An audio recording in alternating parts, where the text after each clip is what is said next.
Hello all. Welcome to News in 360 Degree by Civils 360 IAS Academy.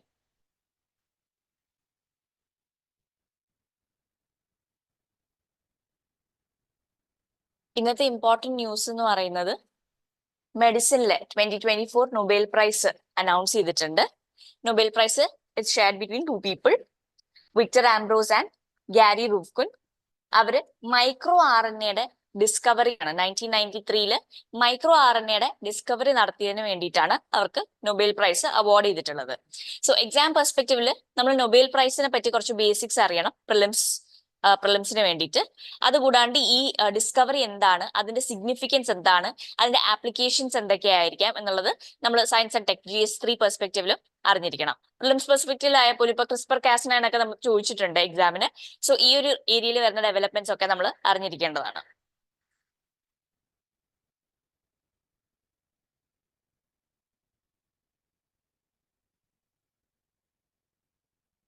Nobel prize നമുക്കറിയാം Alfred നോബലിന്റെ testament പ്രകാരം 1895 പുള്ളിയുടെ testament പ്രകാരമാണ് Nobel prize institute ചെയ്തിട്ടുള്ളത്. It's given to those who during the preceding year have conferred the greatest benefit to humankind. And first Nobel Prize കൊടുക്കാൻ തുടങ്ങിയത് 1901 സ്വീഡനിൽ വെച്ചിട്ടായിരുന്നു. Alfred നൊബേലിന്റെ death കഴിഞ്ഞിട്ടുള്ള 5th ആനിവേഴ്സറിക്ക് 1901 ആദ്യത്തെ നൊബേൽ പ്രൈസ് കൊടുത്തിട്ടുള്ളത്.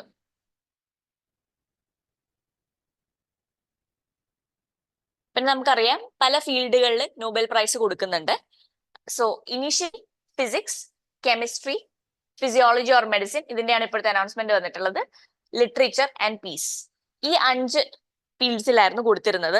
അതുകൂടാണ്ട് 1968 ഒരു 6th പ്രൈസ് കൂടി ആഡ് ചെയ്തു in the field of economic sciences.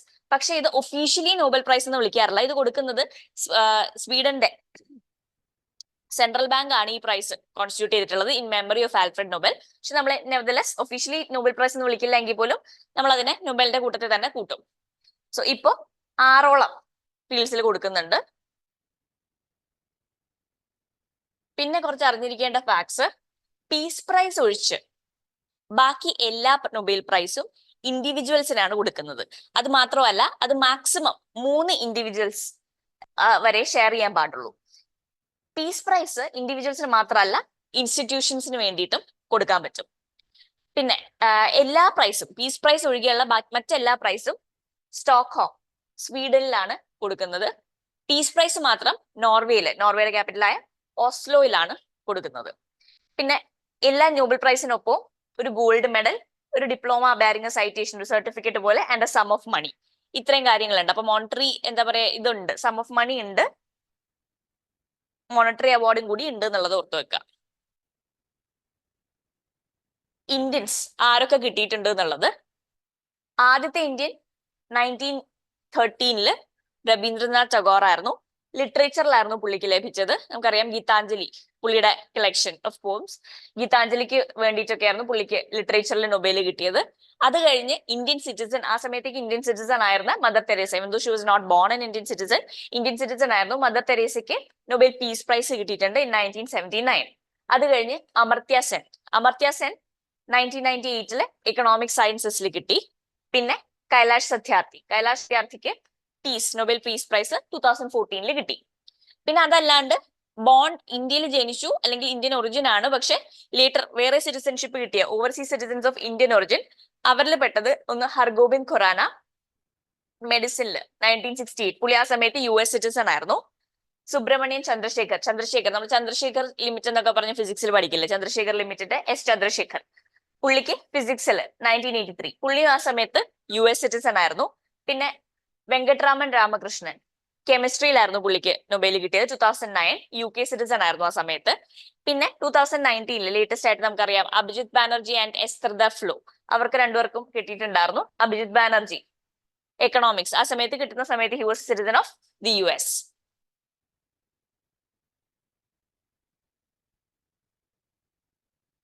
ഈ വർഷത്തെ മെഡിസിൻ നൊബേൽ എന്താണ്, മൈക്രോ RNA എന്താണ് അതിന്റെ സിഗ്നിഫിക്കൻസ്?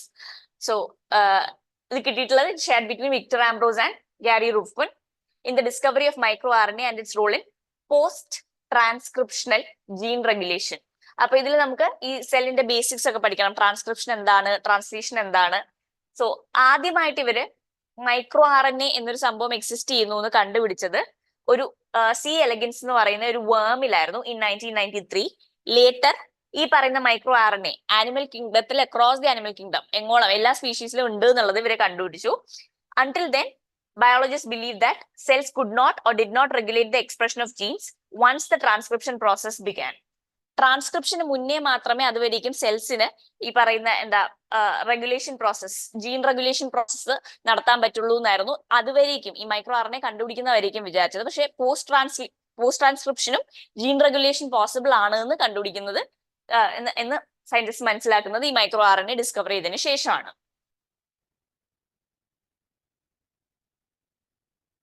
നമുക്കറിയാം പ്രോട്ടീൻ സിന്തസിസ്.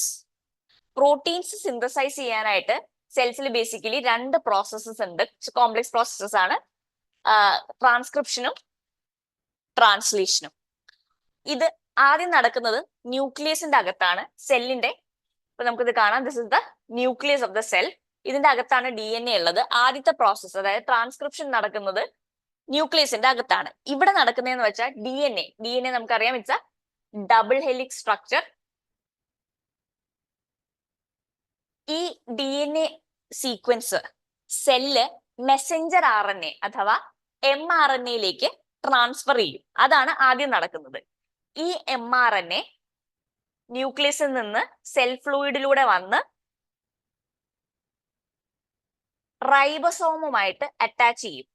ഈ DNA sequence Messenger RNA copy ചെയ്യുന്ന പ്രോസസ്സിനെയാണ് നമ്മൾ ട്രാൻസ്ക്രിപ്ഷൻ എന്ന് പറയുന്നത്. പിന്നീട് ഇത് ഈ ട്രാൻസ്ക്രൈബ് ചെയ്തിട്ടുള്ള ഈ മെസ്സഞ്ചർ RNA വന്ന് റൈബോസോമുമായിട്ട് അറ്റാച്ച് ചെയ്യും. ഈ റൈബോസോമിലേക്ക് ട്രാൻസ്ഫർ RNA അഥവാ tRNA, അമിനോ ആസിഡ്സ് നമുക്കറിയാം പ്രോട്ടീന്റെ ബേസ് ആണ്. അമിനോ ആസിഡ്സിനെ ഈ റൈബോസോമിലേക്ക് കൊണ്ടുവരും. ആ റൈബോസോമിൽ ആറുണ്ട്? mRNA ഉണ്ട്. നേരത്തെ അതായത് ഈ DNA കോപ്പി ചെയ്തിട്ടുള്ള mRNA ഉണ്ട്. അവിടെ ഇവരെ ഗെറ്റ് ലിങ്ക്ഡ് ആൻഡ് ഒരു സ്പെസിഫിക് ഓർഡറിൽ ആവശ്യമുള്ള ഏത് പ്രോട്ടീൻ ആണോ സിന്തസൈസ് ചെയ്യേണ്ടത് ആ പ്രോട്ടീൻ അവിടെ സിന്തസൈസ് ആവും. mRNA ഈ പറയുന്ന ട്രാൻസ്ഫർ RNA അമിനോ ആസിഡ്സ് കൊണ്ടുവന്ന് mRNA ലിങ്ക് ചെയ്ത് അവിടെ പ്രോട്ടീൻ സിന്തസൈസ് ആവും. ഈ ഡയഗ്രാമിൽ നമുക്ക് നോക്കിയാൽ മനസ്സിലാവും. ഈ ട്രാൻസ്ലേഷൻ പ്രോസസ് എന്ന് പറയുന്നത് ഇവിടെ നടക്കും. ഈ ട്രാൻസ്ഫർ RNA ഇങ്ങോട്ട് വന്ന് mRNA ലിങ്ക് ചെയ്ത് പ്രോട്ടീൻ സിന്തസിസ് നടക്കും. സോ ഈ രണ്ട് പ്രോസസ് ട്രാൻസ്ക്രിപ്ഷൻ ട്രാൻസ്ലേഷൻ നടക്കും. ഇപ്പോ ഈ ട്രാൻസ്ക്രിപ്ഷൻ സ്റ്റേജിന് മുന്നേ ആയിരുന്നു ജീൻ റെഗുലേഷൻ ഉണ്ടായിരുന്നെന്നാണ് സയന്റിസ്റ്റ് വിചാരിച്ചിരുന്നത്. പക്ഷെ മൈക്രോ RNA കണ്ടുപിടിച്ചപ്പോൾ അതങ്ങനെയല്ല എന്ന് മനസ്സിലായി. ഈ micro RNA regulates the production of proteins by bonding with and subsequently silencing the messenger RNA at an appropriate juncture. This process is called post-transcriptional gene regulation. അതായത് micro RNA present ആണ് ആ സമയത്ത് ഇവിടെ. അപ്പൊ ഈ മൈക്രോ RNA ട്രാൻസ്ക്രിപ്ഷന് ശേഷം ഇവിടെ റൈബോസോംസിൽ micro RNA എന്ത് ചെയ്യും? ഈ പ്രോട്ടീൻസുമായിട്ട് ബോണ്ട് ചെയ്യും ആൻഡ് ഒരു പെർട്ടിക്കുലർ ജംഗ്ഷനിൽ ഈ പറയുന്ന മെസ്സഞ്ചർ RNA സൈലൻസും ചെയ്യും. അങ്ങനെ ഈ പ്രോട്ടീൻ സിന്തസിസിന്റെ പ്രോസസ്സിൽ ഒരു റെഗുലേഷൻ നടത്തുന്നുണ്ട്. അത് സംഭവമാവുന്നത് മൈക്രോ RNA കാരണമാണ്. ഇതിന്റെ ആപ്ലിക്കേഷൻ എന്ന് പറയുന്നത് ഒന്ന് cancer, diabetes, auto immune diseases.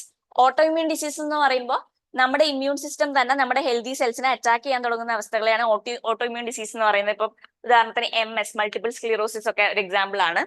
അപ്പോ ഇത് ഈ പറയുന്ന ഡിസീസസ് ഒക്കെ ഡിസ്റെഗുലേറ്റഡ് മൈക്രോ RNA എക്സ്പ്രഷൻ കാരണമാണെന്ന് കണ്ടെത്തിയിട്ടുണ്ട്. സോ ഇതിന്റെ തെറപ്പിക്ക് അല്ലെങ്കിൽ ഇതിന്റെ ട്രീറ്റ്മെന്റിന് ഇതിന്റെ ഡയഗ്നോസിസ് നടത്താനൊക്കെ ഈ മൈക്രോ RNA സഹായകരമാകുന്ന പ്രിലിമിനറി സ്റ്റഡീസ് ഒക്കെ ഇൻഡിക്കേറ്റ് ചെയ്യുന്നുണ്ട്. സോ ഇതിന്റെ ഫർദർ ആപ്ലിക്കേഷൻസ് റിസർച്ചും ഒക്കെ നടന്നുകൊണ്ടിരിക്കുകയാണ്. എന്തായാലും ഇതൊക്കെ കൂടി കണ്ടിട്ടാണ് നൊബേൽ പ്രൈസ് കൊടുത്തിട്ടുള്ളത്.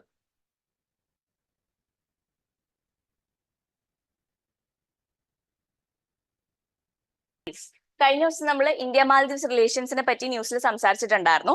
അപ്പൊ ഇപ്പൊ എന്തൊക്കെയാണ് പുതിയ ഇനിഷ്യേറ്റീവ്സ് ഇന്ത്യയും മാൽദീവ്സും തമ്മിൽ ഉണ്ടായിട്ടുള്ളത് എന്നുള്ളതാണ്. അപ്പൊ മാൽദീവ്സ് ഇപ്പൊ ഒരു എക്കണോമിക് ഫോറക്സ് ക്രഞ്ച് ഫേസ് ചെയ്യുന്നുണ്ട്, ഫോറിൻ എക്സ്ചേഞ്ചിന്റെ ക്രഞ്ച് ഫേസ് ചെയ്യുന്നുണ്ട്. സോ അതിന് ഒരു കറൻസി സ്വാപ്പ് അറേഞ്ച്മെന്റ് ഇന്ത്യയും മാൽദീവ്സും സൈൻ ചെയ്തിട്ടുണ്ട്. സോ കറൻസി സ്വാപ്പ് അറേഞ്ച്മെന്റ് എന്ന് പറയുമ്പോൾ ഒരു കൺട്രിക്ക് സേ ഡോളറിന്റെ ഷോർട്ടേജ് വരുന്നു, നമുക്ക് ഡോളേഴ്സ് അല്ലെങ്കിൽ ഫോറിൻ കറൻസി എന്ന് പറയുന്നത് നെസസറി ആണ് നമ്മുടെ എക്സ്റ്റേണൽ ട്രേഡ് ക്യാരി ഔട്ട് ചെയ്യാൻ. നമുക്ക് പുറത്തുനിന്ന് സാധനങ്ങൾ വാങ്ങണമെങ്കിൽ mostly we do it in നമ്മുടെ ഫോറിൻ കറൻസി ഉപയോഗിച്ചിട്ടാണ്, നമ്മുടെ ഫോറക്സ് റിസർവ് യൂസ് ചെയ്തിട്ടാണ് നമ്മളത് വാങ്ങുന്നത്. സോ സേ ഇന്ത്യക്ക് സാധനങ്ങൾ പുറത്തുനിന്ന് വാങ്ങണം എന്നുണ്ടെങ്കിൽ വി നീഡ് ഡോളേഴ്സ്. ഇപ്പൊ ഇന്ത്യക്ക് ഒരു ഡോളർ ഷോർട്ടേജ് വന്നു എന്ന് വിചാരിക്കുക. ആൻഡ് ഇവിടെ ഇതിന് മുന്നേ നമ്മൾ ചെയ്തിട്ടുണ്ട്, ജപ്പാൻ ഉണ്ട് ഇവിടെ. ജാപ്പാനുമായിട്ട് അപ്പൊ നമ്മളൊരു കറൻസി സ്വാപ്പ് അറേഞ്ച്മെന്റിലേക്ക് പോകും. കാരണം ജാപ്പാന് എക്സസ് ഡോളേഴ്സ് ഉണ്ട്, നമുക്ക് വേണ്ടത് ഡോളേഴ്സ് ആണ്. നമ്മുടെ കയ്യിൽ ആകെ ഇപ്പോൾ ഉള്ളത് എന്താണ്, നമ്മുടെ ഇന്ത്യൻ റുപ്പിയാണ്. അപ്പൊ നമ്മൾ എന്ത് ചെയ്യും, സേ ഇപ്പോഴത്തെ എക്സ്ചേഞ്ച് റേറ്റ് പ്രകാരം $1 is equal to 80 rupees ആണെന്ന് വിചാരിക്കുക. അപ്പൊ നമുക്ക് ആവശ്യമുള്ളത് ഒരു $100 ആണ്. ജാപ്പാൻ നമുക്കൊരു $100 തരും. നമ്മള് അങ്ങോട്ട് ജപ്പാൻ ഒരു 8,000 rupees കൊടുക്കും. നമ്മൾ റുപ്പീസ് അങ്ങോട്ട് കൊടുക്കുന്നു, നമ്മൾ ഡോളർ ഇങ്ങോട്ടേക്ക് വാങ്ങുന്നു. ഇതാണ് ബേസിക്കലി കറൻസി സ്വാപ്പ് അറേഞ്ച്മെന്റ് എന്ന് പറയുന്നത്. പിന്നീട് നമ്മുടെ ഈ എക്കണോമിക് ക്രൈസിസ് നമ്മൾ ടൈഡ് ഓവർ ചെയ്ത് നമ്മുടെ കയ്യിൽ ഡോളേഴ്സ് വരുമ്പോൾ നമ്മൾ ഇത് തിരിച്ചു കൊടുത്ത് വാങ്ങും. അതായത് പിന്നീട് നമ്മുടെ കയ്യിൽ $100 വരുമ്പോൾ നമ്മൾ ജപ്പാനി $100 തിരിച്ചു കൊടുത്ത് നമ്മുടെ 8,000 rupees തിരിച്ചു വാങ്ങും. ഇതാണ് ബേസിക്കലി കറൻസി സ്വാപ്പ് അറേഞ്ച്മെന്റ്സിൽ നടക്കുന്നത്. ഇപ്പൊ നമ്മള് മാൽദീവ്സിന് ഡോളേഴ്സ് കൊടുത്ത് അവരുടെ മാൽദീവിയൻ കറൻസി ഇങ്ങോട്ടേക്ക് എടുക്കും. എന്നിട്ട് പിന്നീട് മാൽദീവ്സിന് അറ്റ് സം പോയിന്റ് ഇത് 2027 വരെ ഇത് വാലിഡ് ആണെന്നാണ് പറഞ്ഞിട്ടുള്ളത്. അപ്പോ അതിനുശേഷം Maldives when it tides over its forex crunch അവര് നമുക്ക് ഡോളേഴ്സ് തന്നിട്ട് അവരുടെ കറൻസി അവർ തിരിച്ചെടുക്കും. അപ്പൊ അങ്ങനെ ഒരു അറേഞ്ച്മെന്റ് നമ്മൾ സൈൻ ചെയ്തിട്ടുണ്ട്. നമ്മൾ ഇതിനു മുന്നേ ശ്രീലങ്കയ്ക്ക് എക്കണോമിക് ക്രൈസിസ് വന്ന സമയത്തും നമ്മൾ ശ്രീലങ്കയായിട്ട് നമ്മൾ ഒരു കറൻസി സ്വാപ്പ് അറേഞ്ച്മെന്റ് നടത്തിയിട്ടുണ്ടായിരുന്നു. പിന്നെ അതുകൂടാണ്ട് നമ്മുടെ റുപ്പേ കാർഡ് മാൽദീവ്സിൽ ലോഞ്ച് ചെയ്തിട്ടുണ്ട്. പിന്നെ ഒരു 700ഓളം വീടുകൾ ഇന്ത്യയുടെ അസിസ്റ്റൻസോട് കൂടി ബിൽഡ് ചെയ്ത 700ഓളം വീടുകൾ മാൽദീവ്സിന് നമ്മൾ ഹാൻഡ് ഓവറും ചെയ്തിട്ടുണ്ട്. സോ മാൽദീവ്സുമായിട്ടുള്ള റീസെന്റ് ഇനിഷ്യേറ്റീവ്സ് ഒക്കെ പറയുമ്പോൾ അല്ലെങ്കിൽ ഒരു ആൻസർ ഒക്കെ എഴുതുമ്പോൾ റീസെന്റ് ആയിട്ട് ഉടനെയുള്ള ആൻസേഴ്സ് ഒക്കെ എഴുതുമ്പോൾ ഇൻട്രൊഡക്ഷനിലൊക്കെ നമുക്ക് പറയാവുന്നതാണ്, അല്ലെങ്കിൽ ഒരു പോയിന്റ് ആയിട്ട് പറയാവുന്നതാണ് എക്കണോമിക് എയ്ഡ് ഒക്കെ കൊടുത്തിട്ടുണ്ട് എന്നുള്ളത്. അതിന് നമുക്ക് ഈ കറൻസി സ്വാപ്പ് അറേഞ്ച്മെന്റ് ഒക്കെ സൈറ്റ് ചെയ്യാവുന്നതാണ്.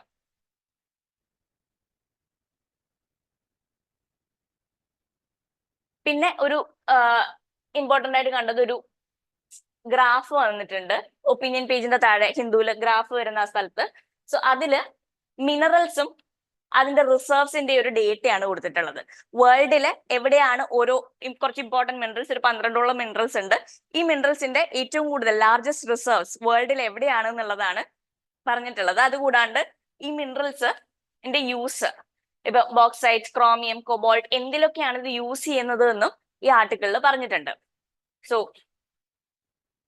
ഇത് പ്രിലിംസ് പെർസ്പെക്റ്റീവിൽ ഇമ്പോർട്ടന്റ് ആണ്. ഇപ്പൊ കഴിഞ്ഞ വർഷം കൊബോൾട്ട് ഏറ്റവും കൂടുതൽ പ്രൊഡ്യൂസ് ചെയ്യുന്നത് ഏത് കൺട്രിയിലാണ്, കോങ്കോയിലാണ്, അത് ചോദിച്ചിട്ടുണ്ടായിരുന്നു.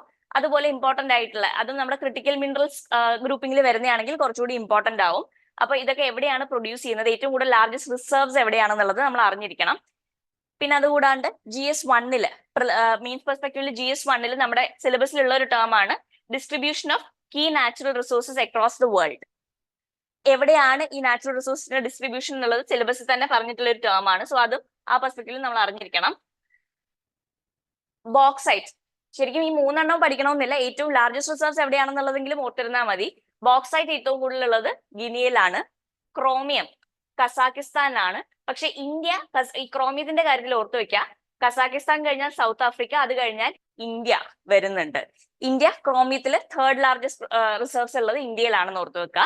കൊബോൾട്ട് PYQ വന്നിട്ടുള്ളതാണ്, ഡെമോക്രാറ്റിക് റിപ്പബ്ലിക് ഓഫ് കോങ്കോയിലാണ് ഏറ്റവും കൂടുതൽ റിസർവ്സ് ഉള്ളത്.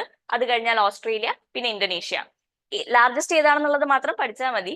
കോപ്പർ ഏറ്റവും കൂടുതൽ ഉള്ളത് ചിലിയിലാണ്, ഗ്രാഫൈറ്റ് ഏറ്റവും കൂടുതൽ ഉള്ളത് ചൈനയിലാണ്, ലിഥിയം ചിലയിലാണ്, മാംഗനീസ് സൗത്ത് ആഫ്രിക്കയിലാണ്, മോളിബ്ഡനം ചൈനയിലാണ്, നിക്കൽ ഇന്തോനേഷ്യയിലാണ്, റെയർ എർത്ത് എലമെന്റ്സ് ചൈനയിലാണ്, സിൽവർ പെറുവിലാണ്, യുറേനിയം കസാക്കിസ്ഥാനിലാണ്. സോ ഇത്രയും ഇമ്പോർട്ടന്റ് ആയിട്ടുള്ള കാര്യങ്ങൾ ന്യൂസിൽ വരുന്നത് അപ്പൊ പഠിച്ചു പോയാൽ കുറച്ച് എളുപ്പമായിരിക്കും പ്രിലിംസ് ഒക്കെ അടുക്കുന്ന സമയത്ത്. സോ ലാർജസ്റ്റ് റിസർവ്സ് എവിടെയാണ്, പിന്നെ റിസർവ്സ് ഉണ്ടായി എന്ന് വെച്ചാൽ ലാർജസ്റ്റ് പ്രൊഡ്യൂസർ ആവണം എന്നില്ല. സോ അത് രണ്ടും ഡിഫറെന്റ് ആണ്, അത് ശ്രദ്ധിക്കുക. പഠിക്കുമ്പോൾ, അതായത് റിസർവ്സ് ഉണ്ട് എന്ന് വെച്ചാൽ ലാർജസ്റ്റ് പ്രൊഡ്യൂസർ ആവണമെന്നില്ല. പ്രൊഡ്യൂസർ ആരാണെന്നുള്ളതും കൂടി സൈഡിൽ നോക്കി പോവാ. പിന്നെ അതിന്റെ യൂസസും ആ ആർട്ടിക്കിളിൽ പറഞ്ഞിട്ടുണ്ട്, അത് നോക്കുന്നത് നല്ലതായിരിക്കും. ഇമ്പോർട്ടന്റ് ന്യൂസ് അത്രയേ ഉള്ളൂ ഇന്നത്തേക്ക്. Thank you.